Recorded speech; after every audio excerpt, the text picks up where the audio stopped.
Hey guys, tara samahan niyo ako sa simpleng kwento at good vibes habang kami ng kapatid ko ay magwa-walking/jogging para sa health, para sa puso at para sa peace of mind.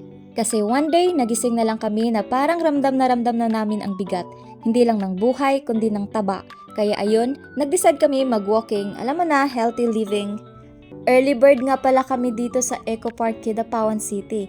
Ang problema, tirik pa ang araw. Parang kami pa ang mainit na tinanggap ng araw sa sobrang init, kaya tambay muna kami, pahinga muna sa tabi. While waiting, nakita namin ang mga athlete sa paligid. Grabe sila, pang Olympics ang galaw. Samantalang kami, warm up din na parang hindi sure kung tama. Basta lang may galaw. Pero ganun talaga eh. Minsan sa buhay, di mo naman kailangan maging expert para magsimula. Kailangan mo lang gumalaw. And then, go na kami.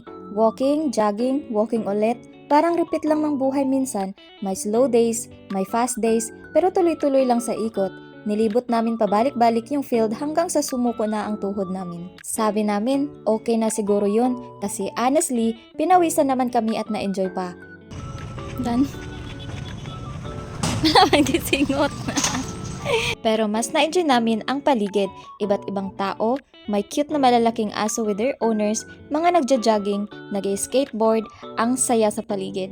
Nakaka-refresh makita na kahit iba-iba tayo ng lakad sa buhay, pare-pareho pa rin tayong gumagalaw.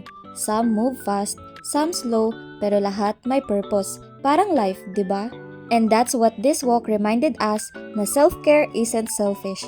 You take time to move not just to lose weight, but to gain peace, to reconnect with yourself, with nature, and with people you love. So kung napapanood mo to ngayon, maybe this is your sign. Huwag mo munang suluhin ng bigat, walk it off, jog it off, or just breathe.